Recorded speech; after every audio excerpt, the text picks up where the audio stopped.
This weekend was rough for the Carolina football team. And football analyst Louis Fernandez joins us now. So what exactly was happening, Louis? Well, to quote head coach Larry Fedora, that's a good question. The Pirates came into Chapel Hill and dominated the Tar Heels to the tune of a 55-31 score. Yikes. The defense gave up a lot of points, and the offense was out of rhythm for much of the game. So one thing Coach Fedora wants to see is passion and drive from his team. I know this, you got to play the game with passion, you got to play it with enthusiasm, you got to play it with energy, no matter what happens. Doesn't matter what happens. You can't let one play affect the next play.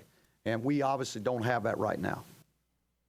Yeah, it was pretty tough to watch the game, Louis, but let's go ahead and start with offense. They seemed to get off to a pretty slow start. Yeah, a slow start was definitely a problem for the Heels in the first half. Renner was never comfortable on offense. If you look here, he has almost no time to throw the ball. The O-line didn't give him much protection. You know, he never gets to step up in any of his throws. A lot of passes went errant out of the way. Ah, what a hit. And you look at the running game, we really didn't get much going. You know, right here, A.J. Blue gets minimal yards in the red zone, starting off drives, getting with bad situations on first down, going into second down.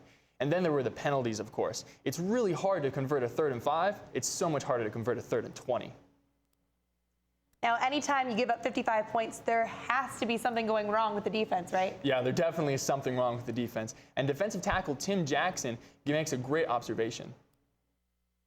When it comes down to it, you got to make a tackle. I know I've missed tackles in the past. I missed tackles today, and I just got to look at the film and see how I can get better at it. Let's check out this one. Ready? 1, 2 missed tackles. That's a 7-yard gain right there. Here's another one. Ready? Whoop. Just got him, and that's a first down that he ends up getting. We look right here, missed tackles all over the place. Another problem was the cornerbacks were missing out on a lot of their one-on-one matchups because there was no pass rush. Let's count how long the ECU quarterback has to throw. Ready? 1 Mississippi, 2 Mississippi, 3 Mississippi, 4 Mississippi, 4 seconds. I don't care who's out there covering, 4 seconds is really tough to guard a wide receiver. Well, that's a whole lot of negatives right there, Louis. So there's got to be something good going on, right? There was one part of the team that I thought played very well, and you could say they're pretty special. That's right, it's special teams. Returns went well. Check out Ryan Switzer's 41-yard punt return here, really showing his athleticism. And his running mate TJ Thorpe had an excellent job. 45 yards on 1 kick return really gives us good field position, should be good for the offense in the future. Now, it might have been a rough game for the Tar Heels everywhere, but a lot of the mistakes are fundamental problems the team can fix with more focus and practice, and there are still opportunities to improve.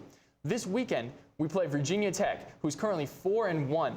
Then, if we can beat them, it gives us good position going into the Miami game on October 17th. With it, we can get back into the race in the ACC, but it's a double-edged sword, because if we lose, we could drop to 1-5. This game is over, it's in the past, and the Heels need a short memory.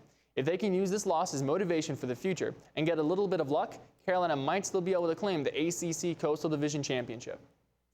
That's mighty optimistic of you, Louis. As you said, facing Virginia Tech in Blacksburg, that's going to be a very tall order. Thanks for joining us.